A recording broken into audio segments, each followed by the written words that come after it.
الحمدللہ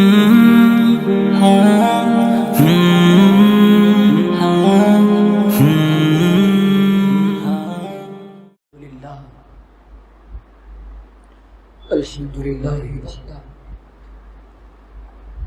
والصلاة والسلام علی من لا نبی بعدہ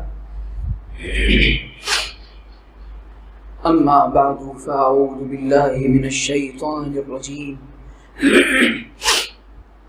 بسم اللہ الرحمن الرحیم کنتم خیر امت اخرجت للناس تأمرون بالمعروف وتنهون عن المنكر إلى آخر الآية. وقال النبي صلى الله عليه وسلم من رأى منكم منكرا فليغيره بيده وإن لم يستطع فبلسانه وإن لم يستطع فبقلبه وذلك أضعف الإيمان.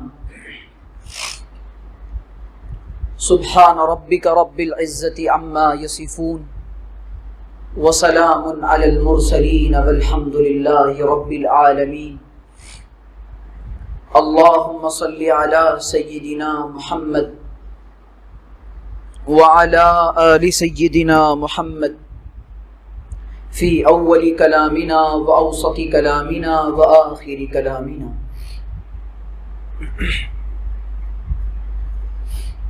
میرے عزیزو، مقتدر علماء کرام، بالخصوص میرے کرم فرما اور محسن حضرت مولانا شعیب صاحب دامت برکاتہم العالیہ کا حکم ہوا اور ان کے تعمیل حکم کے نتیجے میں بندہ آپ کی خدمت میں چند گزارشات کرنے کے لیے حاضر ہوا ہے. میں ایک چھوٹا سا طالب علم ہوں اور اپنا سبق سنانے کی غرض سے حاضر ہوا ہوں. میرے عزیزو، اللہ سے دعا ہے کہ اللہ تعالی مجھے صحیح طرح سے بات کہنے کی، ہم سب کو عمل کرنے کی اور دوسروں تک پہنچانے کی توفیق عطا فرمائے.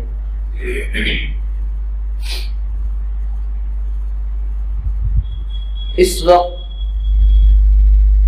پوری انسانیت بہت عجیب و غریب حالات کا شکار ہے، اور یہ زمانہ اور یہ دور معمولی زمانہ اور معمولی دور نہیں ہے، یہ فتنوں کا زمانہ ہے. قرب قیامت سے پہلے نبی کریم صلی اللہ علیہ وسلم نے ارشاد فرمایا، ایک زمانہ آئے گا، ایک دور آئے گا، صبح کا مومن شام کو کافر ہوگا، یصبح الرجل مؤمنا ویمسی کافرا، اور شام کا مومن صبح کو کافر ہوگا.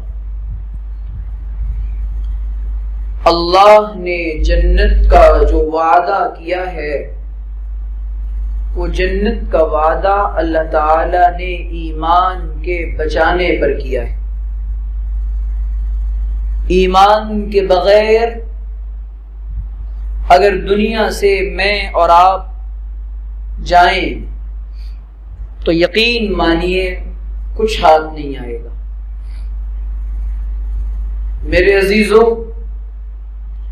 آج پوری دنیا صرف اور صرف باطل طاقتیں ایک محنت کر رہی ہیں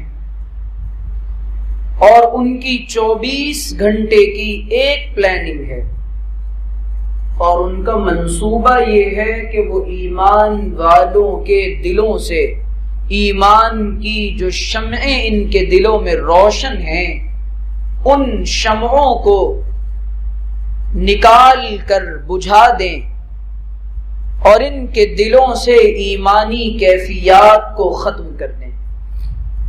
یہ باطل طاقتوں کی دن رات کی محنت ہے، اور نبی کریم صلی اللہ علیہ وسلم نے ارشاد فرمایا قرب قیامت سے پہلے فتنے تم پر ٹوٹیں گے، اور فرمایا ایسے فتنے آئیں گے جیسے موتیوں کا ایک ہار اور موتیاں پے در پے کسی دھاگے میں پروئی ہوتی ہیں، ان کی طرح سے فتنے پے در پے اور مسلسل آئیں گے، اور پوری کی پوری دنیا فتنوں سے بھر جائے گی۔ اور ان فتنوں میں پڑنے کے بعد جب فتنے آتے ہیں تو انسان کی عقل غلط اور صحیح کی تمیز ختم کر دیتی۔ جب فتنے آتے ہیں تو انسان اپنے لیے نفع کو نقصان سمجھتا ہے اور نقصان کو نفع سمجھتا ہے۔ جب فتنے آتے ہیں تو انسان اپنے لیے فائدے کو نقصان اور نقصان کو فائدہ سمجھتا ہے، ظلمتوں کو ہدایت اور ہدایت کو ظلمتوں کا راستہ سمجھتا ہے، کیونکہ سوچنے اور سمجھنے کی جو صلاحیت ہے فتنوں کے آنے کے بعد سوچنے اور سمجھنے کی صلاحیت انسانوں سے سلب کر لی جاتی ہے۔ آج اس وقت پوری دنیا میں مسلمان جن فتنوں میں پڑا ہے اور جن حالات کا شکار ہے، افسوس تو اس بات کا ہے کہ وہ اپنی اس بدعملی کو اور اپنی بے عملی کو اور اس فتنے میں پڑنے کے بعد بھی اپنے آپ کو گمراہیت میں پڑا ہوا نہیں سمجھ رہا اور راہ ہدایت پر گامزن سمجھ رہا ہے۔ ایک انسان ہے راستہ چلتا ہوا، مسافر ہے، وہ جب راستہ چلتا ہے اور بھٹک جاتا ہے، کوئی بتانے والا بتاتا ہے کہ بھئی جس راستے پر آپ چلے تھے یوں نہیں یوں جائیں، وہ جان بوجھ کر غلط راستے پر گیا اور بھٹک گیا، اور سمجھانے کے بعد بھی وہ کہہ رہا ہے نہیں میں صحیح راستے پر آیا ہوں، پوری زندگی وہ اپنی منزل تک نہیں پہنچ سکتا۔ اس وقت مسلمانوں کی جو حالت ہے پوری دنیا میں وہ یہ ہے کہ مسلمان یا تو جان بوجھ کر یا دانستہ نادانستہ کسی طرح سے گمراہیت کے رستوں پر چل پڑا، اور بتانے والوں نے جب بتایا کہ تم ہدایت کے رستوں سے بھٹک گئے تو ان بتانے والوں کو کہا یہ بے وقوفوں کی طرح بات ہمیں نہ سمجھاؤ، ہمیں سب پتہ ہے۔ یہ اس وقت کا عالمی فتنہ ہے۔ نبی نے فرمایا کہ اس سے برا کوئی انسان نہیں، اور آدمی کے بدترین ہونے کے لیے یہ کافی ہے، اور اللہ کے نزدیک یہ بات بہت بری ہے کہ اس سے کوئی کہے کہ دیکھ یہ اللہ سے ڈر، اس طرح نہ کر، اور یہ بات مان لے، تو وہ سامنے سے یہ جواب دے مجھے مت ڈراؤ اور جاؤ تم ڈرو، مجھے نصیحت نہ کرو۔ آج مصیبت یہ ہے کہ نصیحت سننے کے لیے ہمارے دل اور ہمارے دماغ وہ تیار نہیں ہیں، بلکہ اپنے ان محسنین کو ہم نے اپنا سب سے بڑا دشمن سمجھا ہے۔ آج ایک عالمی فتنہ یہ آیا، ایک کوشش کی گئی اہل باطل کی طرف سے اور جیوز کی طرف سے، یہود کی طرف سے۔ وہ کوشش یہ تھی کہ انسانوں کو، مسلمانوں کو ان کے مذہبی پیشواؤں سے، علماء سے، مدارس سے، تبلیغ سے بدظن کر دیا جائے، اور یہ بتایا جائے کہ یہ بیکار قسم کے لوگ ہیں اس روئے زمین پر جن کا کوئی کام نہیں، اور بس یہ تمہارا ٹائم ضائع کروانا چاہتے ہیں۔ اور انسانوں نے، مسلمانوں نے ان کے پروپیگنڈے میں آ کر انہیں اپنا دشمن سمجھ بیٹھے۔ ناصحا مت کر نصیحت جی میرا گھبرائے ہے، ناصحا مت کر نصیحت جی میرا گھبرائے ہے، میں اسے سمجھوں ہوں دشمن جو مجھے سمجھائے ہے۔ تو آج ہمارے لیے ایک عالمی فتنہ یہ ہے کہ ہماری رہبری کرنے والے وہ علماء جو ظلمت کی شب ظلمت میں ہدایت کے چراغ تھے، ہم نے ان کو اپنا دشمن سمجھا۔ وہ دعوت و تبلیغ کا کام جس نے ہزاروں اور لاکھوں بے راہ روی میں پڑے ہوئے انسانیت کو اور ہزاروں انسانوں کو ان جنگلات اور سنگلاخ وادیوں سے نکالا، ہم نے ان کو اپنا دشمن سمجھا۔ یہ عالمی فتنہ ہے۔ اور میں یہ عرض کرنا چاہتا ہوں، پوری دنیا کے حالات اس وقت تک نہیں بدل سکتے جب تک کہ ہم اپنے اس نظریے کو تبدیل نہ کر لیں۔ اللہ تعالیٰ نے ایک بات صاف کہہ دی، اس امت کا مقصد مجھے اور آپ کو اللہ تعالیٰ نے خیر امت بنایا ہے، بہترین امت بنایا ہے۔ بہترین امت کے سب سے پہلے مصداق حضرات صحابہ ہیں۔ حضرات صحابہ کو یہ خطاب دیا جا رہا ہے اللہ کی طرف سے، اس کے بعد صحابہ کے ماننے والوں کو یہ خطاب دیا جا رہا ہے کہ تم بہترین ہو۔ پھر اللہ تعالیٰ مقصد کو واضح کرتا ہے، جانتے ہو تمہاری بہتری کس چیز میں ہے؟ تمہیں بہتری کا خطاب کیوں دیا جا رہا ہے اور تمہیں خیر امت کے لقب سے کیوں نوازا جا رہا ہے؟ اس لیے نوازا جا رہا ہے کیونکہ اخرجت للناس تأمرون بالمعروف وتنہون عن المنکر۔ اے انسانوں اور اے ایمان والو اور اے خیر امت کا لقب پانے والو اور بہترین امت، جانتے ہو تمہارا مقصد زندگی کیا ہے؟ تمہیں کیوں ظاہر کیا گیا؟ تمہیں کیوں نکالا گیا؟ تمہیں کیوں برپا کیا گیا؟ اس لیے کہ تم انسانیت کی نفع رسانی کے لیے نکالے گئے ہو۔ آج اگر میری ترجیح اور میری پرائورٹی اور میرا خیال اور میرے جذبات انسانیت کی نفع رسانی کے لیے نہیں ہے تو میں خیر امت کا حقدار اور خیر امت کہلانے کا مصداق ہرگز نہیں۔ خیر امت کا لقب اسے ملے گا جو انسانیت کی فکر کرے گا۔ اس روئے زمین پر 5 سے 7 ارب انسان اس روئے زمین پر تقریباً بستے ہیں، جس میں سے 5 ارب آبادی وہ غیر مسلموں کی ہے، ہمارے خونی رشتے کے بھائیوں کی ہے، حضرت آدم کی وہ اولاد جنہوں نے جو بھٹک گئے اور جنہیں راہیابی اور اسلام نہیں ملا، اس آبادی کی ہے۔ لیکن آج ہم مسلمانوں نے اس بڑی آبادی کے ساتھ کیا رویہ روا رکھا اور ان کے ساتھ کیا تعلقات بنائے۔ اس ملک کے اندر ہم اور آپ اور ہمارے برادران وطن 1400 بلکہ ہزاروں سال سے رہ رہے ہیں، اور ہم نے آزادی کے بعد سے لے کر اب تک جب مغلیہ حکومت کا خاتمہ ہوا، پھر انگریز یہاں آئے اور انگریزوں کے جانے کے بعد جب حالات سازگار ہوئے اور جمہوریت قائم ہوئی، اس کے بعد سے لے کر آج تک آزادی کے 70-75 سالوں بعد تک میں اور آپ یہاں کی بڑی آبادی کو اللہ کا وہ پیغام جو خدا کا اس زمین پر آخری پیغام تھا وہ ان کو نہیں پہنچا سکے۔ انسانیت تڑپتی رہی، انسانیت بلکتی رہی، لوگ ہماری طرف امید کی نگاہ سے دیکھتے رہے۔ قرآن کا ترجمہ نہ اللہ کے اس قرآن کو میں سمجھ سکا، نہ آپ سمجھ سکے، نہ ہم نے انسانی برادری کو سمجھایا۔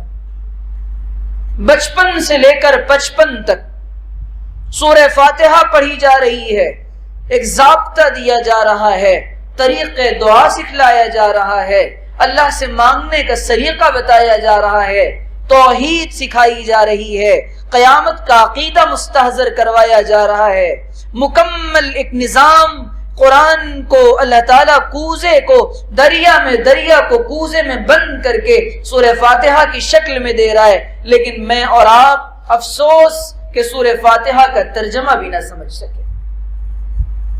ہم انسانیت کے کو اللہ کا قرآن کیا پہنچاتے؟ میں نے اور آپ نے، ہم مسلمانوں نے عالمی سطح پر اگر کسی کتاب کے ساتھ ظلم کیا تو اللہ کی کتاب قرآن کے ساتھ کیا۔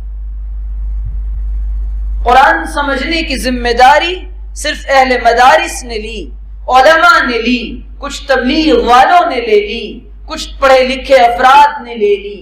ایک بڑی آبادی وہ قرآن کو پڑھنے سے اور سمجھنے سے خدا کی طرف سے ایک منشور آیا، ایک دستور آیا، ایک قانون آیا، آخری پیغام آیا، نہ اسے میں سمجھ سکا نہ انسانیت کو اس کا پیغام پہنچا سکا۔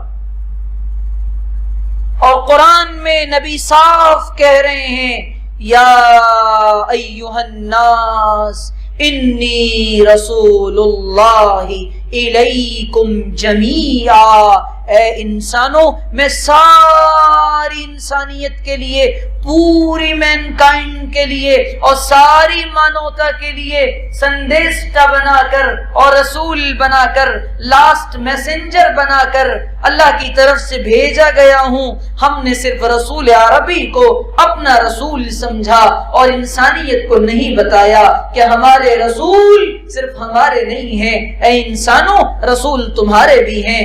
قرآن صرف ہماری کتاب نہیں ہے، یہ تمہاری بھی کتاب ہے۔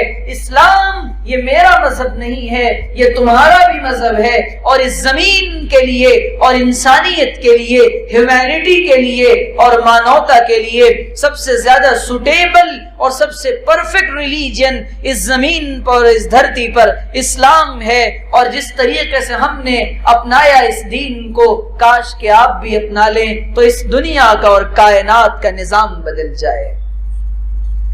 میرے عزیزوں، مصیبت کی بات یہ ہے کہ جب ہم نے اس پر مسلط ہوئے اور قابض ہو گئے اور خدا کا وہ پیغام جو انسانیت کو پہنچانا تھا میں اور آپ نہیں پہنچا سکے، یہی دعوت کا پیغام تھا، یہی محمد الرسول اللہ کا پیغام تھا۔ اور وہ تبلیغ جو شروع ہوئی تھی وادی فاران سے اور چوٹی فاران سے، اور محمد عربی نے قبائل عرب کو جمع کر کے کہا تھا، اے قبائل عرب، اے قریش، اے قریشیوں، اے ہاشمیوں، اے بنو عبد المطلب کے تعلق رکھنے والوں، سنو میں تمہیں بتا رہا ہوں، میں رسول ہوں، خدا نے مجھے بھیجا ہے، میرے اوپر وحی آئی ہے، وہ پیغام جو وہاں سے شروع ہوا تھا۔ اور قرآن نے یہ کہا، یا ایھا الرسول بلغ ما انزل الیک من ربک وَإِن لَّمْ تَفْعَلْ فَمَا بَلَّغْتَ رِسَالَتَهُ وَاللَّهُ يَعْصِمُكَ مِنَ النَّاسِ۔ اللہ کے رسول کو کہا جا رہا ہے، اے رسول عربی صلی اللہ علیہ وسلم، آپ سن لیجئے، اچھی طرح سمجھ لیجئے، بلغ، حضور پہنچائیے، ما انزل الیک من ربک، جو آپ کے پروردگار کی طرف سے آپ پر نازل کیا گیا ہے۔ حضور کو یہ کہا جا رہا ہے، اگر آپ نے اس قرآن کو اور اس کی وحی کو اور اس کی تعلیمات کو نہیں پہنچایا تو آپ نے رسالت کا اور نبوت کا حق ادا نہیں کیا۔ اور جب آپ یہ کام کرنے جائیں گے اے محمد الرسول اللہ، تو آپ پر حالات آئیں گے جب آپ انسانوں کو بتائیں گے یہ بھولی بھٹکی انسانیت، یہ بے راہ روی کا شکار انسانیت آج یہ بھٹک گئی اپنے ایک خالق اور اپنے ایک مالک سے۔ لیکن میں اور آپ جو اس زمین کا پیغام حق تھا وہ ان کو سنانے سے پیچھے رہے، جس کے نتیجے میں وہ بڑی آبادی جو ہماری دوست بن سکتی تھی آج یہ ہماری دشمن بنی بیٹھی ہے۔ مجھے معاف کریے گا، اللہ تعالیٰ نے اس امت کو امت دعوت بنایا تھا، اور آج مصیبت یہ ہے کہ میں اور آپ، ہم نے انسانوں کو پیغام دعوت سنانے کے بجائے لوگوں کی دعوتوں سے متاثر ہو گئے۔ آج ہمارے یہاں تبلیغ کی بات کی جاتی ہے، کیا لگایا میں نے اور آپ نے اپنی تبلیغ کے لیے، کیا لگایا میں نے اور آپ نے اس اسلام کے پیغام کو پہنچانے کے لیے؟ کیا لگا ہے میرا اور آپ کا؟ آپ جانتے ہیں اسی پیغام کو پہنچانے کے لیے محمد عربی کو عتبہ ابن ابی معیط مکۃ المکرمہ کی گلیوں میں گلے میں چادر کا پھندا ڈال کر محمد عربی کو کھینچ رہا ہے۔ آپ جانتے ہیں وہ چہرہ جس پر قرآن والضحیٰ کہہ رہا ہے، وہ زلفیں جس کے بارے میں واللیل اذا سجا کہا جا رہا ہے، محمد عربی صلی اللہ علیہ وسلم کے چہرے مبارک پر تھوکنے کی کوششیں کی جا رہی ہیں۔ نعوذ باللہ من ذالک۔ آپ جانتے ہیں کیا گنوایا محمد عربی نے؟ حالات یہ بنے میدان جنگ میں آپ کے دانت شہید کیے جا رہے ہیں، حالات یہ بنے 2.5 سال تک اسی دین کے لیے، اسی تبلیغ کے لیے میرے اور آپ کے پیارے نبی نے، مکی مدنی صلی اللہ علیہ وسلم نے شہب ابی طالب میں قید ہو کر زندگی گزاری ہے۔ بتائیے میرا اور آپ کا کیا لگا اس دین کے لیے؟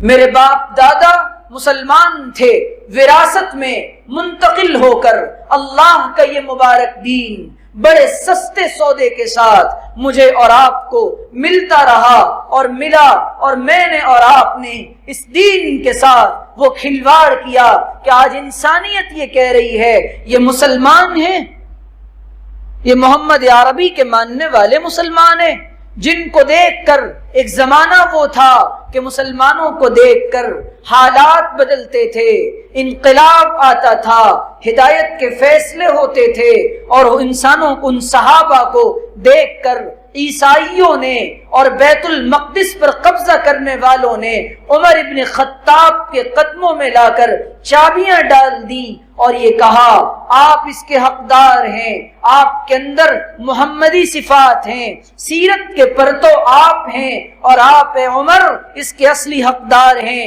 کہ آپ بیت المقدس کی چابیاں سنبھالیں۔ آج پوری انسانیت کو میں نے اور آپ نے اپنا دشمن خود بنایا ہے۔ وجہ کیا ہے؟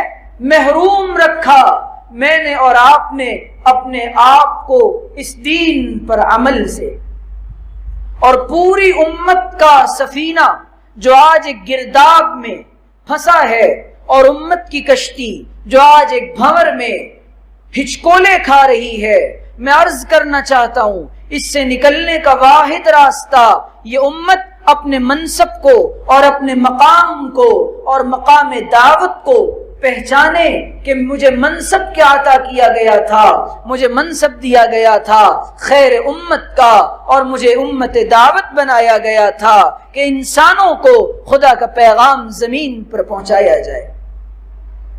آج مصیبت یہ ہے کہ میں اور آپ بدعملی کا شکار ہو گئے۔ حالات کیا بنے؟ ایک آپس میں اصلاح کا کام ہے، میں نے اور آپ نے اس اصلاح کے کام کو بالکل نظر انداز کر دیا، بالکل نظر انداز کر دیا۔ بات کیا ہے کہ نبی نے فرمایا انسانوں کی اصلاح کیسے ہوگی؟ آج لوگ کہہ رہے ہیں کیا بتائیں، حالات نہیں بدل رہے اور حالات کے رخ نہیں بدل رہے۔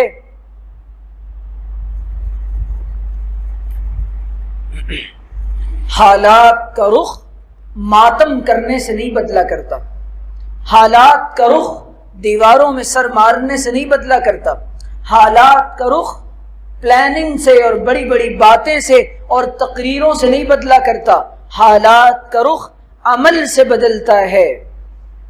اللہ تعالیٰ نے اس امت کو جو امتیاز بخشا ہے، یہ امت عمل کے لیے دنیا میں بھیجی گئی ہے، اور یہ دنیا اس امت کے لیے میدان عمل ہے۔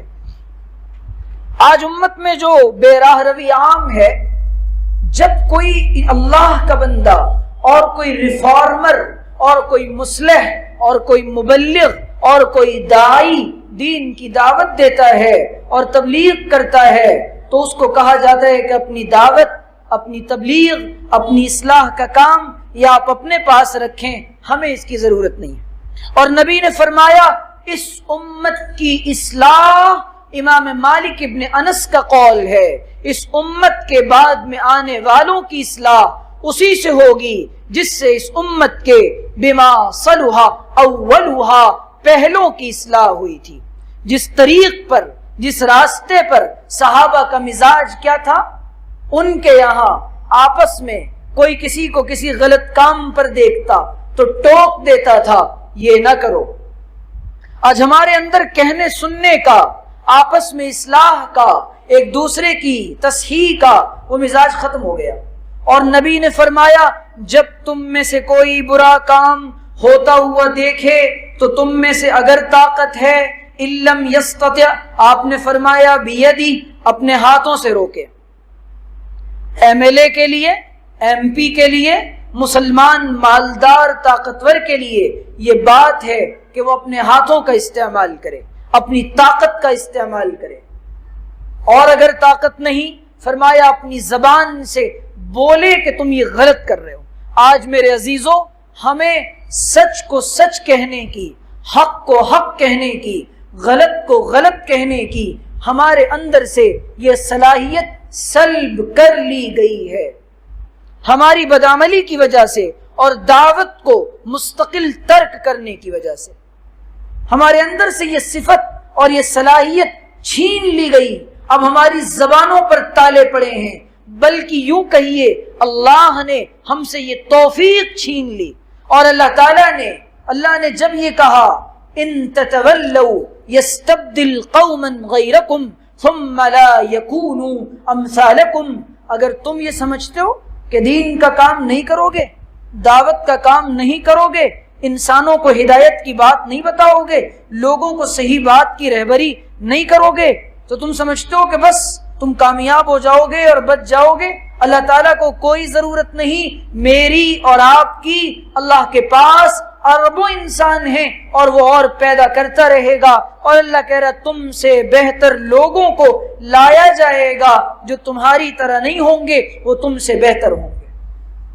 میرے عزیزوں، میں یہ عرض کرنا چاہتا ہوں کہ نبی نے فرمایا اپنی زبان سے روک دو غلط کام کو. ہوتا ہوا دیکھ کر آج ہم میں سے گانے بجائے جاتے ہیں.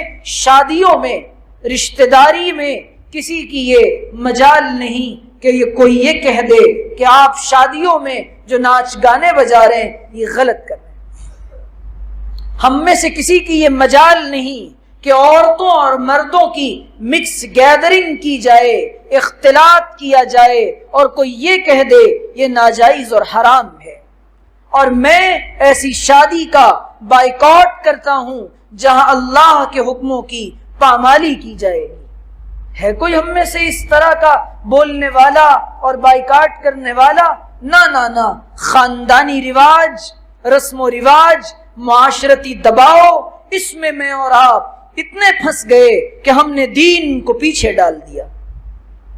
دین کی اہمیت ہمارے نزدیک دوسرے درجے پر آ گئی. پیارے نبی نے فرمایا جب میری امت اس دنیا کو بڑی چیز سمجھنے لگ جائے گی، اسلام کی ہیبت نزعت منہا ہیبت الاسلام، ان کے دلوں سے اسلام کی عظمت اور ہیبت نکل جائے گی. اور فرمایا اذا تسابت امتی سقطت من عین اللہ، جب میری امت آپس میں گالی گلوج اختیار کرے گی اللہ کی نظر سے گر جائے گی.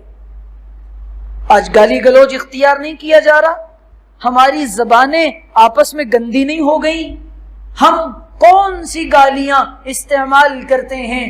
ماں کی گالی، جس ماں کا یہ تقدس ہے کہ اس کے قدموں تلے جنت ہے، جس بہن کا یہ تقدس ہے اور اس کی عظمت ہے کہ رسول اس پر فضائل سنا رہے ہیں، اس پر گالیاں.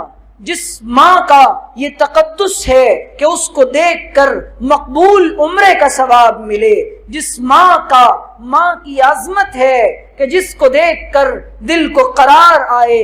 آج ہمارے معاشرے میں ماؤں اور بہنوں پر گالیاں دینا مزاج بن گیا، اور آپس میں دست و گریباں ہو کر، آپس میں ایک دوسرے کو گالیاں دے کر ہم نے بڑا کمال سمجھا.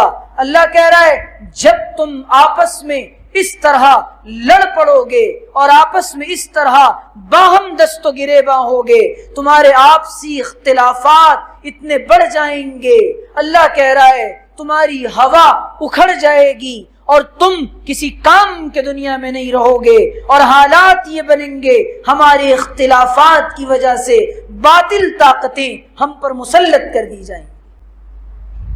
یقین مانیے آج پورے ملک کے جو حالات ہیں وہ ہماری اپنے دلوں کے اختلافات کی وجہ سے ہیں، آپسی لڑائیوں کی وجہ سے ہیں۔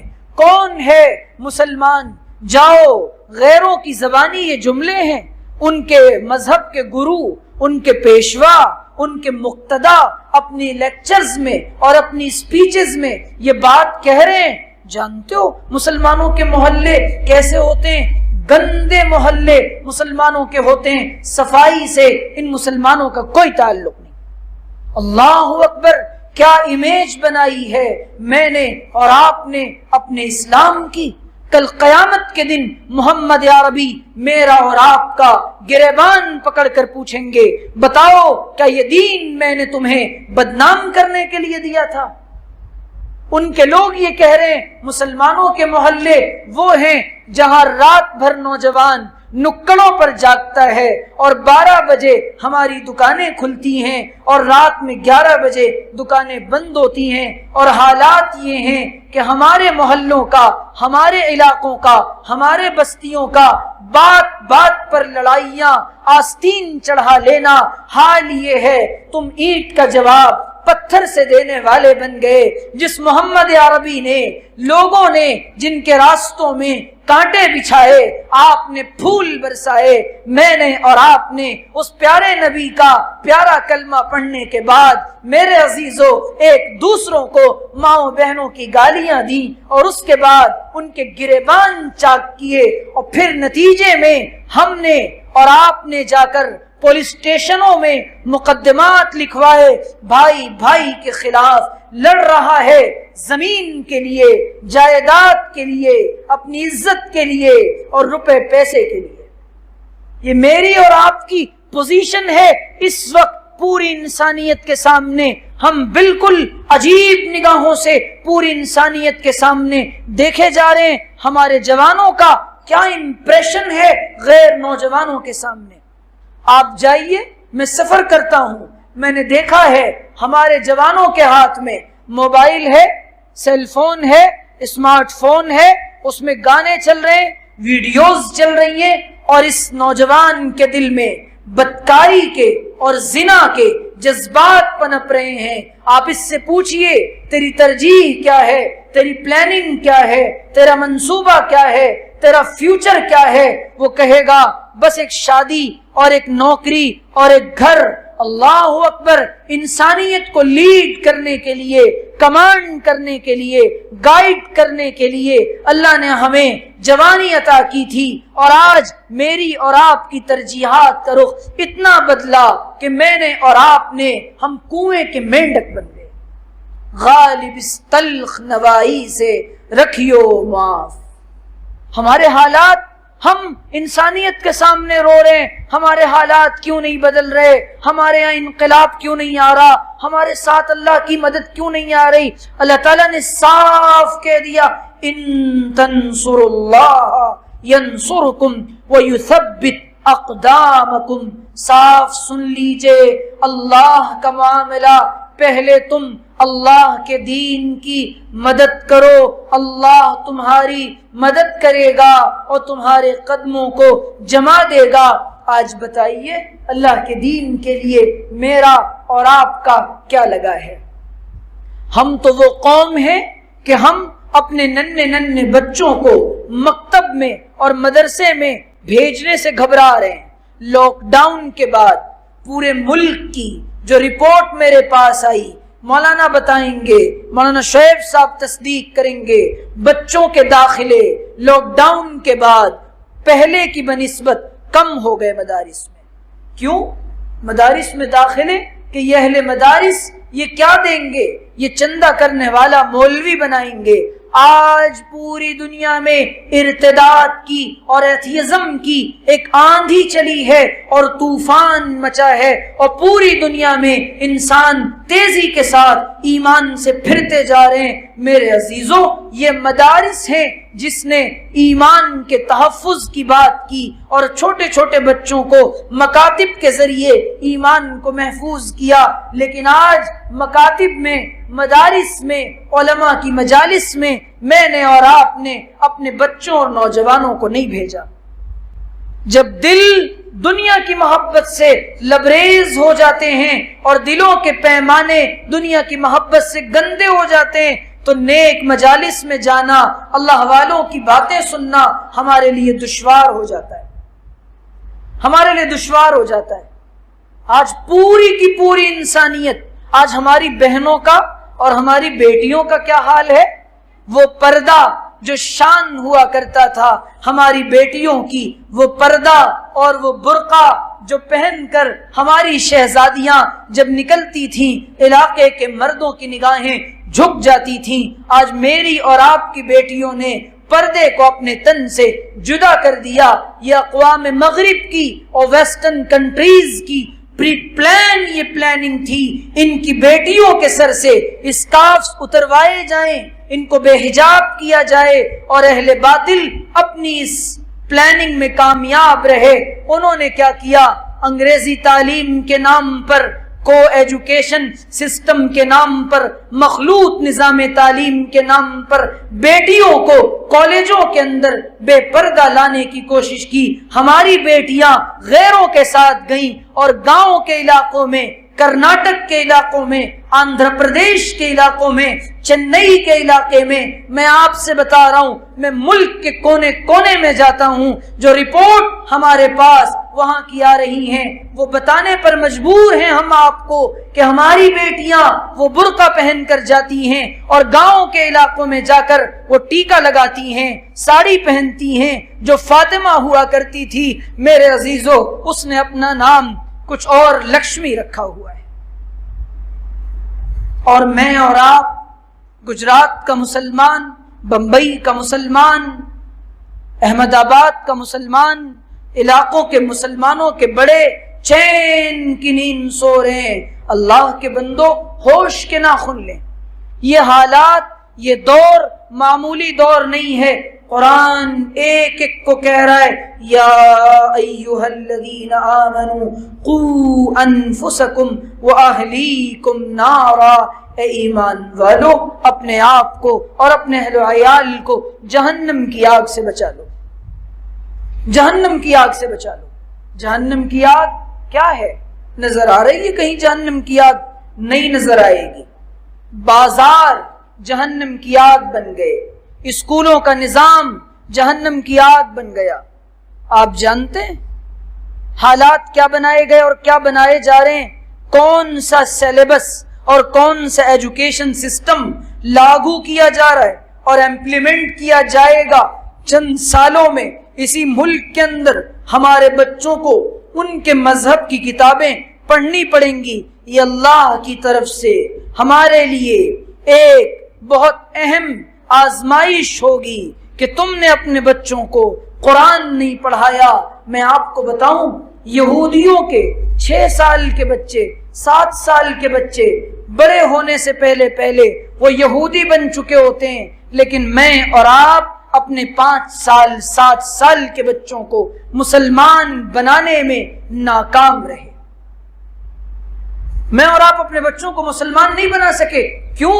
محمد عربی نے فرمایا تھا کہ دیکھو، مرو اولادکم وہم ابناء 7 سنین، اپنی اولاد کو 7 سال کا ہو جانے پر نماز کا حکم کرو، اور جب یہ 10 کے ہو جائیں وَضْرِبُوهُمْ، ان کو مارو نماز نہ پڑھنے پر۔ لیکن ہم نے اپنے بچوں کی طرف سے، تربیت کی طرف سے غفلت برتی۔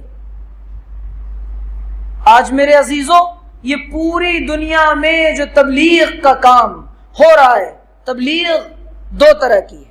ایک تبلیغ یہ ہے انسانوں میں، مسلمانوں میں اصلاح کا کام کیا جائے، اور دوسرے وہ بڑی آبادی جو قرآن کو نہیں جانتی، اسلام سے دشمنی رکھتی ہے، وہ بڑی آبادی جو رسول کو یہ سمجھتی ہے کہ رسول اس دھرتی پر ٹیررزم کو، دہشت گردی کو پروموٹ کرنے کے لیے آئے تھے، ان کو بتایا جائے کہ یہ دین امن کا اور شانتی کا سندیش دیتا ہے۔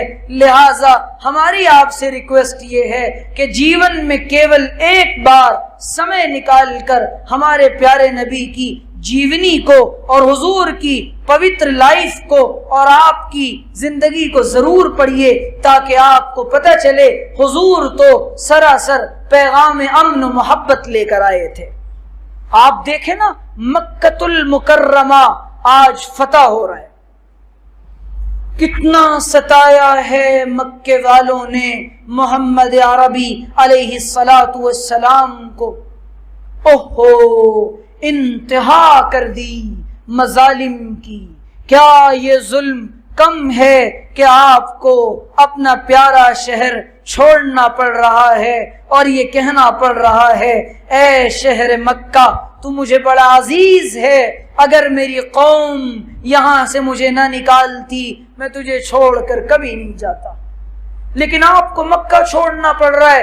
اور جب مکہ فتح ہو رہا ہے، وہ لوگ جنہوں نے حضور کو ستایا، جنہوں نے حضور کے چچا کو مارا، حضور کے چچا کا کلیجہ چبایا، حضور کے رشتہ داروں پر ظلم ڈھائے، حضور کی بیٹیوں کو طلاقیں دی اور نہ معلوم کیا کیا ہوا، آج جب سیرت نگار کہتے ہیں، راوی کہتے ہیں حضور مکہ میں داخل ہو رہے ہیں، آپ کا جسم اطہر اور آپ کا بدن اونٹنی کے کجاوے سے لگا جا رہا ہے اور آپ کے سر پہ کالا عمامہ ہے، یہاں آپ عاجزی کے ساتھ داخل ہو رہے ہیں، اور اس کے بعد ایک مژدہ سنایا جا رہا ہے، آج انسانیت اہل مکہ ڈرے ہوئے ہیں، انتقام لیا جائے گا اور حالات برے ہو جائیں گے، مار دیا جائے گا، ظلم کیا جائے گا۔ ایک اعلان کیا جا رہا ہے محمد عربی کی طرف سے، لا تثریب علیکم اليوم، لا تثریب علیکم اليوم، میں تم سے آج وہی کہوں گا جو میرے بھائی حضرت یوسف نے اپنے بھائیوں سے کہا تھا، تم پر کسی طرح کی کوئی زیادتی نہیں کی جائے گی۔ من دخل فی دار ابی سفیان فہو مأمون، جو ابو سفیان کے گھر میں چلا جائے اسے امان، بوڑھوں کو امان، بچوں کو امان، عورتوں کو امان۔ اوہو یہ جان کے نذرانے بخشے جا رہے ہیں، یہ ہیں پیغمبر امن، یہ ہیں میسنجر آف پیس، یہ ہیں شانتی کے دودت محمد عربی، اور میں اور آپ اسی نبی کے ماننے والے۔ لیکن ہم نے کیا کیا؟ کسی نے تکلیف پہنچائی، ہم نے اس سے بڑھ کر تکلیف پہنچائی۔ نبی نے فرمایا یہ انسانیت کے سامنے چہرہ جانا چاہیے تھا۔ ہم اس نبی کے ماننے والے ہیں کہ جس نبی نے پوری زندگی اپنی ذاتی دشمنی کا بدلہ کبھی کسی سے نہیں لیا۔ آپ کو جنہوں نے ستایا وہ نبیوں میں رحمت لقب پانے والا، مرادیں غریبوں کی برلانے والا، وہ نبیوں میں رحمت لقب پانے والا، اور ایسی رحمت ہے آپ کی قرآن کو کہنا پڑا وَمَا أَرْسَلْنَاكَ إِلَّا رَحْمَةً لِلْعَالَمِينَ، اے محمد عربی آپ تو دنیا جہان کے لیے رحمت بنا کر بھیجے گئے ہیں، اور ایسی رحمت ہے آپ کی، انسان تو انسان، جانوروں پر آپ کی رحمت ہے، جانور آ کر آپ سے شکایت کر رہے ہیں، میں اور آپ، ہم نے اور آپ نے اس نبی کا کلمہ پڑھنے کے بعد آج انسانیت کو رحم کا، محبت کا، امن کا، شانتی کا، پیار کا، آشتی کا وہ سندیش نہ دے سکے، جس کے نتیجے میں انسانیت ہماری دشمن بن گئی۔ کوتاہی تو میں نے اور آپ نے کی ہے، رونا اس بات کا ہے، تکلیف ہمارے اپنے ہاتھوں سے ہوئی ہے، حالات ہم نے خراب کیے ہیں۔ ظہر الفساد فی البر والبحر، قرآن کہہ رہا ہے زمین کے اندر جو فسادات آتے ہیں، خشکی کے راستے جو فسادات آتے ہیں، جانتے ہو یہ کیا ہوتے ہیں؟ بما کسبت ایدی الناس، اے انسانوں تمہارے اپنے ہاتھوں کی کمائیاں ہیں جو تم نے اپنے ہاتھوں سے کرتوت کیے ہیں، بدعملی پر میں اور آپ اترے ہوئے ہیں۔ بتائیں آج رسول کی زندگی کا کتنا فیصد حصہ میں اور آپ فالو کرتے ہیں؟ قرآن کہہ رہا ہے قل ان کنتم تحبون اللہ فاتبعونی یحببکم اللہ، اے نبی جی کہہ دیجئے اگر تم اللہ سے محبت کرتے ہو تو میری اتباع کریں، رسول کو فالو کریں، رسول کو مانیں، رسول کی پیروی کریں، اللہ اس کے نتیجے میں محبت کرے گا۔ اور جب اللہ محبت کرے گا، اللہ سے محبت پانے کا نسخہ یہ تھا کہ رسول کی ہر بات کو سچ مانا جاتا، لیکن یقین مانیے جتنا یقین مجھے صبح کے نکلنے پر ہے شاید اتنا یقین محمد عربی کی سیرت میں کامیابی پر مسلمانوں کو نہیں رہا۔ زبانیں ہم نے بدل دی، تہذیب ہم نے بدل دی، کپڑے ہم نے چھوڑ دیے، تعلیم ہم نے چھوڑ دی، قرآن کا نظام ہم نے چھوڑا، رسول کی بات کو ہم نے چھوڑا، قرآن کو پسے پشت ڈال کر یہ قوم نہ کبھی ترقی کر سکتی ہے نہ کر سکے گی۔ حضرت عثمان کہتے ہیں ان اللہ یرفع بہذا الکتاب اقواما ویدع بہ آخرین، اللہ تعالیٰ اسی کتاب کے ذریعے سے بہت سی قوموں کے مرتبوں کو بلند کرتا ہے اور بہت سوں کو ذلیل کر دیتا ہے۔ اور قیامت کے دن میرے اور آپ کے رسول اللہ سے یہ شکوہ کریں گے وقال الرسول یا رب ان قوم اتخذوا یا رب ان قوم اتخذوا هذا القرآن مہجورا، اے میرے پروردگار میری اس قوم نے اس قرآن کو پس پشت ڈال رکھا تھا، چھوڑ رکھا تھا۔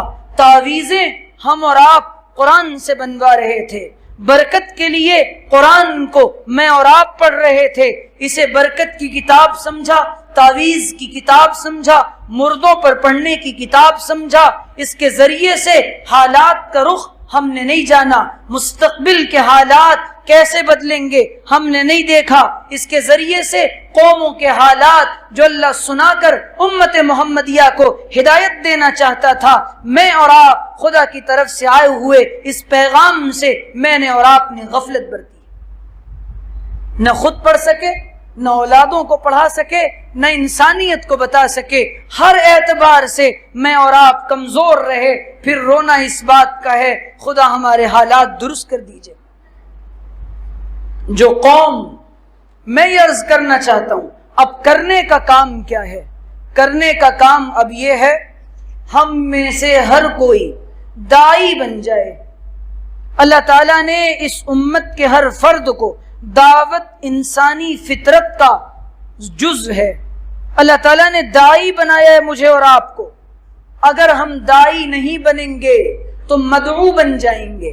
ہمارے حضرت داعی اسلام دامت برکاتہم اس کی مثال یوں دیتے ہیں، کسی علاقے میں اور محلے میں لنگر تقسیم ہو رہا ہو، کھانا تقسیم کیا جا رہا ہو، آپ بھی جا کر پانی پلانے لگ جائیں اور دال بانٹنے لگ جائیں، کوئی آپ کو کھانا کھانے کے لیے اور پانی پینے کے لیے نہیں کہے گا، لیکن اگر آپ نے خود کھانے بیٹھ گئے تو لوگ آپ کو کھلائیں گے اور آپ مدعو بن جائیں گے۔ اگر میں اور آپ اسلام کے پیغام کو عام کرنے والے بن جائیں تو لوگ ہمیں دعوت نہیں دیں گے، اگر وگرنہ ہم مدعو بنیں گے اور ہماری نسلیں مرتد ہوں گی۔ آپ جانتے ہیں اس تبلیغ کے لیے میرا اور آپ کا کیا لگا؟ عیسائیوں نے، ان کی عورتوں نے اپنی پوری زندگیاں وہ نن بنی اور انہوں نے اپنی پوری زندگیاں دی اپنے عیسائی تبلیغ میں، عیسائیت کی تبلیغ میں اور عیسائیت کو پروموٹ کرنے میں انہوں نے اپنی پوری لائف لگا دی۔ آج ہم اللہ کے دین کے لیے آدھا گھنٹہ نہیں نکال سکتے، نہ اپنی اصلاح کے لیے، نہ قرآن سمجھنے کے لیے، نہ اللہ کے دین کا پیغام لوگوں تک پہنچانے کے لیے۔ جانتے ہیں صحابہ نے کیا قربانی دی تھی؟ حضرت ایک صحابی ہیں، چھوٹے سے صحابی ہیں، حضرت اکرمہ ابن بشیر یا نعمان ابن بشیر، کتابوں میں واقعہ لکھا ہے، والدہ کا انتقال ہو گیا تھا، 5-6 سال کی عمر ہے،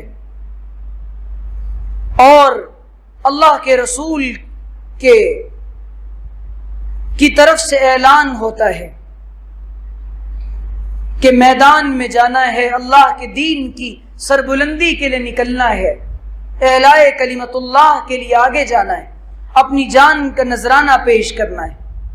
حضرت اکرمہ سے ان کے والد آ کر کہتے ہیں، بیٹا محمد رسول اللہ نے مجھے طلب فرمایا ہے، لہٰذا مجھے جانا ہوگا۔ چھوٹا سا بچہ، کتابوں میں واقعہ لکھا ہے، جس کی ماں کا انتقال ہو گیا، 5-6 سال کا بچہ۔ انہوں نے کہا، ابو آپ مجھے اکیلے چھوڑ کر جائیں گے؟ کہاں، مجھے جانا پڑے گا، رسول نے بلایا ہے، دین کی سربلندی کا مسئلہ ہے۔ اچھا ٹھیک ہے، جب اللہ اور اس کے رسول کا یہی فیصلہ ہے تو بالکل آپ جائیں۔ ایک بچہ جو اپنے باپ کو اس طرح بھیج رہا ہے، اس کے دل کے جذبات کیا ہوں گے؟ میرے ابو واپس آ جائیں گے۔ کتابوں میں لکھا ہے کئی دن گزر گئے، حضور کے لشکر کے آنے کی ایک دن، بڑے دنوں کے بعد اطلاع ملی، آج مدینے میں حضور کا لشکر آئے گا۔ یہ چھوٹے سے صحابی حضرت اکرمہ ابن بشیر رضی اللہ تعالی عنہ، انہوں نے کہا، اوہو آج تو میرے ابو بھی آئیں گے، میں جاؤں گا اور اپنے ابو کو گلے سے لگاؤں گا اور چمٹ کر اپنے ابو کو ادھر سے کبھی چھپوں گا، کبھی وہاں چھپوں گا، کبھی بوسہ لوں گا، اور کیا کیا جذبات اس چھوٹے سے بچے کے ہوں گے۔ کتابوں میں لکھا ہے کہ جب حضرت اکرمہ ابن بشیر آگے چلے، پتہ چلا کہ حضور کا قافلہ آ رہا ہے۔ یہ چھوٹے سے قد کے صحابی، چھوٹے سے بچے ہیں، اب یہ آگے بڑھ کر دیکھ رہے ہیں، لوگ آ رہے ہیں، محمد عربی کا نورانی چہرہ نظر آیا۔ حال یہ ہے، حضور کو دیکھ کر خوش ہو گئے۔ گھوڑے پر ایک نعش اور ایک ڈیڈ باڈی لگی ہوئی ہے اور لٹکائی گئی ہے۔ حضور نے ان کو دیکھا، انہوں نے ان کو دیکھا۔ حال یہ ہے، اور یوں کر کے ٹیلوں پر چڑھ کر دیکھ رہے ہیں، سارے مجمع میں، مدینے والوں میں سب کے ابو آ گئے، میرا باپ کہاں ہے جو مجھے یہ کہہ کر گیا تھا کہ میں آؤں گا، میرے بیٹے میں آؤں گا۔ حضرت اکرمہ یوں دیکھ رہے، آگے بڑھ رہے ہیں، پیچھے جا رہے ہیں۔ رسول ان کی حالت کو پہچان گئے اور فرمایا، حضور میرے والد کہاں ہیں؟ حضور نے فرمایا، میرے بیٹے تیرے والد اللہ کے راستے میں شہید ہو گئے۔ یہ رونے لگے، روتے روتے حضور کے قدموں میں گر گئے۔ حضور نے فرمایا، کیا تجھے یہ پسند ہے کہ میں محمد الرسول اللہ تیرا باپ بنوں اور عائشہ تیری ماں بنے؟ یہ ایک واقعہ نہیں ہے، صحابہ کے ایسے بے شمار واقعات ہیں جنہوں نے قربانیاں دی تھیں ان صحابہ نے اپنے دین کے لیے اور اس دین کو آگے پہنچانے کے لیے۔ اور آج حال یہ ہے کہ اس دین پر میرا اور آپ کا کیا لگا؟ کل قیامت کے دن حضرت سمیہ پوچھیں گی ان بے پردہ عورتوں سے، میں بوڑھی تھی، مجھے برچھا مار کر شہید کیا گیا، میں اسلام سے نہ پھری، اے عورتوں تمہیں کون سی مجبوری تھی جس نے تمہیں بے پردہ پھرنے پر مجبور کیا؟ عمار ابن یاسر پوچھیں گے ان بوڑھوں سے، بتاؤ تم اپنی اولادوں کو روک نہ سکے؟ حضرت خنسا کے 4 جوان شہید ہونے والے بیٹے وہ پوچھیں گے اس امت کے نوجوانوں سے جن کی تنہائیاں گناہ کرنے میں لگتی ہیں اور جن کی آنکھیں گناہ کرتی ہیں اور راتوں کو جو جاگ جاگ کر اپنی تنہائیوں کو ناپاک کرتے ہیں، کل قیامت کے دن حضرت خنسا گریبان پکڑیں گی ان کی ماؤں کا اور کہیں گی، بتاؤ جب اس زمانے میں اللہ کا یہ دین لٹ رہا تھا تم اپنے بچوں کو تیار نہ کر سکی؟ کل قیامت کے دن میرے پاس اور آپ کے پاس کوئی جواز نہیں ہوگا کہ میں اور آپ یہ جواب دے سکیں اللہ کے حضور کہ اللہ کا یہ دین لٹتا رہا اور میں اور آپ چین کی نیند سوتے رہے۔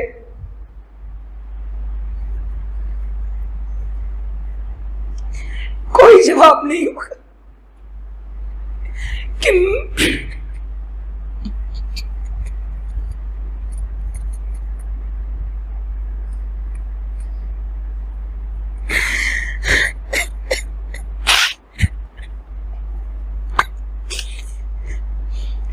آج پوری دنیا میں مغربی ممالک میں تیزی کے ساتھ مسلم نوجوان ارتداد کے دہانے پر ہے۔ اس ملک میں میری اور آپ کی لاکھوں بہنیں اور فاطمہ سے نسبت رکھنے والی بیٹیاں آج غیر ہمارا مذاق اڑا رہا ہے اور یہ کہہ رہا ہے یہ دیکھو تمہاری بیٹیاں ہمارے پہلوؤں میں ہیں۔ یہ سب کچھ اس دین کے ساتھ مذاق کا نتیجہ ہے۔ اللہ کے اس دین کو میں اور آپ گلے سے نہ لگا سکے۔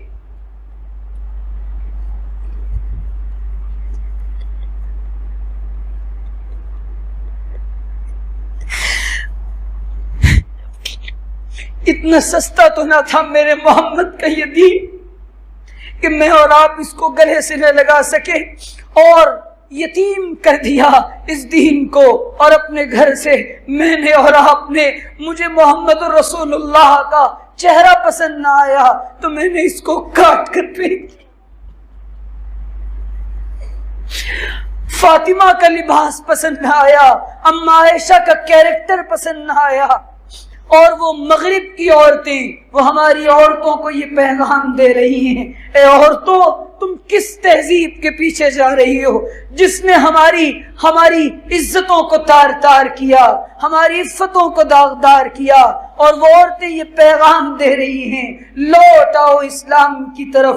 ہمارے پاس نیند کی گولیاں کھا کر ان کو نیند نہیں آ رہی اور وہ اپنی عزتیں لٹا کر پیغام دے رہی ہیں اگر اسلام نہ ہوتا تو مرنے کے علاوہ ان مغربی ممالک کی عورتوں کے پاس آئے دن اسلام قبول کرنے والی عورتوں کی تعداد یہ ہماری بیٹیوں کو بتا رہی ہے کہ یہ دین، اللہ کا یہ دین، اللہ ایسی قوم کو لائے گا، یأتی اللہ بقوم، اللہ ایسی قوم کو لائے گا جو اللہ سے محبت کرتی ہوگی اور اللہ ان سے محبت کرتا ہوگا۔ اللہ محتاج نہیں ہے۔ میں نے اور آپ نے اگر اس مبارک دین کو اور اس اللہ کے رسول کے اس مبارک طریقے کو نہ اپنایا، یقین مانیے ایک زمانہ آئے گا، نبی نے فرمایا لا يبقى الاسلام الا اسمه ولا يبقى القرآن الا رسمه، اسلام کا صرف نام باقی رہ جائے گا اور قرآن کے نقوش باقی رہ جائیں گے۔ آج اسلام اپنی ظاہری حالت پر ہے، لیکن میرے عزیزو میں نے اور آپ نے اپنے اخلاق سے، اپنے معاملات سے، اپنی تہذیب سے، اپنے لین دین سے اسلام کو نکال دیا ہے۔ قرآن کے حروف بچے ہیں لیکن میں نے اور آپ نے قرآن کو سمجھنے کی کوشش نہ کی۔ میرے عزیزوں میں یہ عرض کرنا چاہتا ہوں کہ اللہ کا یہ دین مبارک ہے۔ آپ جانتے ہیں حضرت عمرو بن ہشام تابعی حضرت امام مالک رحمۃ اللہ علیہ کے زمانے میں یہ نوجوان پیدا ہوئے، یہ اللہ کا بندہ پیدا ہوا، افریقہ کے ملک میں پیدا ہوا، وہ افریقہ جہاں آج آپ کا گجرات آباد ہے، وہ افریقہ کے جنگلات جہاں آج بھی درندے ہیں اور شیر ہیں اور دنیا کے بڑے جنگلات ہیں، وہ افریقہ جہاں آج بھی انسانوں سے زیادہ درندے رہتے ہیں، حالات یہ ہیں وہاں یہ پیدا ہونے والا عمرو بن ہشام یہ اللہ کا بندہ پیدا ہوا۔ ان کے والدین نے ان کی پیدائش پر مشورہ کیا کیا کرنا ہے۔ سنا ہے امام مالک ابن انس کے درس کا بڑا شہرہ ہے، ماں باپ کہتے ہیں اس کا نام عمرو رکھا جائے گا، صحابی رسول عمرو ابن عاص کے نام پر میری اور آپ کی ترجیحات کا رخ بدل گیا. میں نے اور آپ نے ناچنے والوں کے ناموں پر اپنے بچوں کا نام رکھا اور اس کے نتیجے میں میرے اور آپ کے بچوں نے ناچ کر اور بچیوں نے رقص کر کے دکھایا جس پر میں نے اور آپ نے واہواہیاں کی, جس کے نتیجے میں دلوں سے ایمان کا نور ختم ہو گیا. عمرو ابن ہشام نے پیدا ہوئے, والدین نے کہا ہم اس کو امام مالک کے پاس مدینۃ المنورہ بھیجیں گے پڑھنے کے لیے, اس کو عالم بنائیں گے. ایک بیٹا ہے لیکن اس کو اللہ کے دین کے لیے وقف کر دیں گے. حال یہ تھا, ان کے والد کہنے لگے دیکھو بی بی, 2 مکانات ہیں, ایک مکان اگر ہمیں بیچنا بھی پڑ جائے اس کی تعلیم کے لیے تو ہم بیچ دیں گے, لیکن اپنے اس بیٹے کو اللہ کا یہ مبارک دین پڑھائیں گے. آج اس دین, اس دنیا کو پڑھانے کے لیے اسٹڈی لون لیا جا رہا ہے, حرام طریقے پر لون لے کر اولاد کو ہوٹل مینجمنٹ, کینیڈا میں تعلیم, لندن میں تعلیم اور نہ معلوم کہاں کہاں مال حرام کے ذریعے سے تعلیم دلوائی جا رہی ہے, اور پوری زندگی سود کی لعنت میں پڑ کر فَأْذَنُوا بِحَرْبٍ مِّنَ اللَّهِ وَرَسُولِهِ, اللہ اور اس کے رسول کے ساتھ اعلان جنگ کر کے اس زمین پر نہ کوئی خوش رہا ہے نہ خوش رہے گا. آج ہماری جنگ باطل طاقتوں سے نہیں ہے, ہم یہودیوں سے نہیں ہے, عیسائیوں سے نہیں ہے, بینکوں کا نظام سب سے زیادہ میں نے اور آپ نے اپنایا, سود کو سب سے زیادہ میں نے اور آپ نے اپنایا. سود اپنانے کی وجہ سے, سود لینے کی وجہ سے غریب غریب ہوتا گیا, مالدار مالدار ہوتا گیا, ظالموں کا ظلم بڑھتا گیا. امریکہ کے پاس دولت کی فراوانی ہوتی رہی, عالم عرب مقروض ہوتا گیا, اور پیدا ہونے والا ہر بچہ اس ملک کے اندر 1 سے 1.5 لاکھ روپے کا مقروض پیدا ہوا. یہ سود کی تباہی ہے. آج انسانیت بھوکی مر رہی ہے سود کے لین دین کی وجہ سے. اور یقین مانیے جس نے ایک دفعہ بھی لون لیا, سودی کاروبار کیا اور بینکوں کے ساتھ ڈیل کی, وہ اس ظلم میں انسانیت کو بھوکا رکھنے میں برابر کا شریک ہے. عمرو ابن ہشام کے والدین کہتے ہیں ہم اپنا مکان بیچ دیں گے لیکن امام مالک کے پاس بھیجیں گے. کیا جذبات تھے. آج مکتب میں بھیجنا, مدرسوں میں بھیجنا بہت دشوار ہو گیا. علماء کی مجالس میں, جماعتوں میں بھیجنا, خانقاہوں میں بھیجنا ماں باپ کے لیے بہت پریشان کن مرحلہ ہے. کیسے بھیج دیں؟ افریقہ سے مدینے کی مسافت ہزاروں میل کی ہے, لیکن کہا نہیں, امام مالک کے درس میں جائے گا, عالم ربانی بن کر آئے گا, اپنا مکان بیچ دیں گے لیکن دین پڑھائیں گے. یہ بچہ 7 سال کا ہوا, ماں باپ نے ایک مکان بیچ دیا, قافلے والوں کے ساتھ جو مدینے جا رہا تھا روانہ کر دیا کہ میرے بیٹے اس قافلے کے ساتھ جاؤ اور مدینے پہنچ کر امام مالک کے درس میں حاضری دینا. اب حال یہ ہے خطوط کا کوئی سلسلہ نہیں, خطوط پہنچیں گے بھی برسوں اور نہ معلوم کتنے عرصے دراز کے بعد. اپنے لخت جگر کو, اپنے پیارے دل کے ٹکڑے کو اس ماں باپ نے بھیجا. وجہ کیا ہے؟ اللہ کا یہ دین پڑھ کر آئے گا. قال رسول اللہ صلی اللہ علیہ وسلم کی صدائیں لگا کر آئے گا, حدیثیں یاد کر کے آئے گا. امام مالک کے درس میں یہ بچہ مدینہ پہنچا, مہینوں کے بعد مدینہ پہنچا. مدینۃ المنورہ پہنچ کر خادم کے پاس گیا کہ مجھے امام مالک کے درس میں لے چلیے. امام مالک کے اس خادم نے کہا دیکھو یہاں درس میں حصہ لینے کی شرط یہ ہے تمہیں پہلے سے حدیثیں یاد ہو. اس نے کہا تم مجھے امام مالک کے پاس لے چلو. وہ بچہ, اس بچے کو اس خادم نے ایک چھڑی مار دی, وہ روتا رہا. امام مالک کے پاس گیا, لے جایا گیا. بچے سے امام مالک نے کہا بیٹا کیا بات ہے؟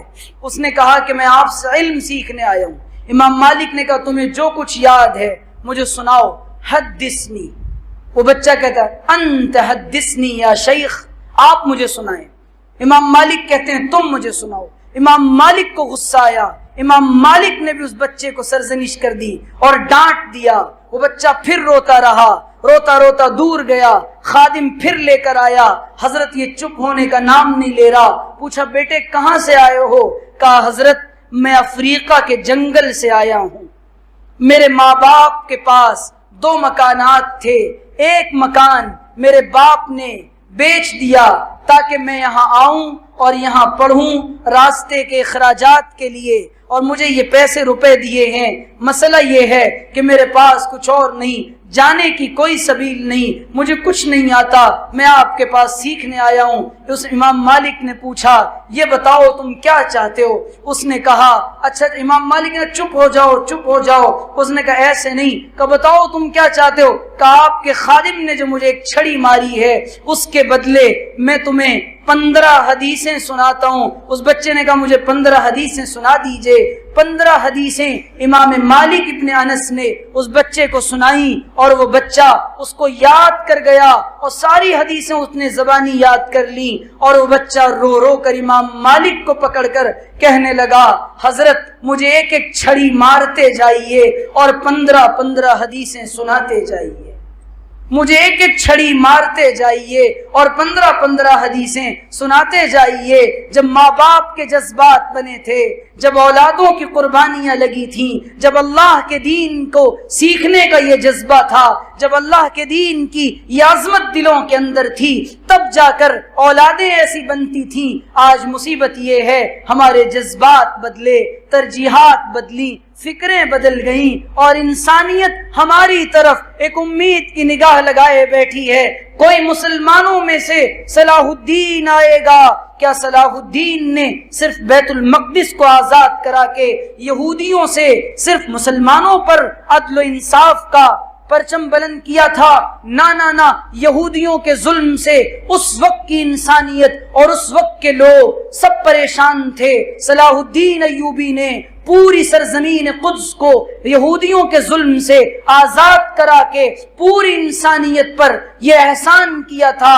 آج پوری انسانیت انتظار میں ہے اس عبداللہ کے گھر سے کوئی صلاح الدین آئے گا، لیکن میرے عزیزو ہماری تو ترجیحات بدل گئی، ہمارے سونے جاگنے کا، اٹھنے بیٹھنے کا، بولنے کا، اخلاق کا اور معاملات کا سارا نظام بدل گیا، جس کے نتیجے میں جس انقلاب کی توقع اور ریولیوشن کی توقع میں اور آپ کر رہے ہیں وہ نہیں آنے والا۔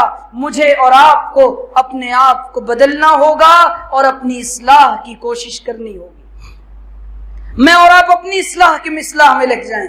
اللہ میری اصلاح فرما دیجئے، میرے سامنے میری قبر ہو، میری جنت ہو، میری جہنم ہو، میرے حساب و کتاب کا منظر ہو، لیکن آج میں نے اپنی حساب، اپنی جنت اور اپنی جہنم پر یہ ان چیزوں کو چھوڑ کر مطمئن بیٹھے ہیں، گویا کہ جنت اور جہنم میں بڑے آرام سے چلے جائیں گے۔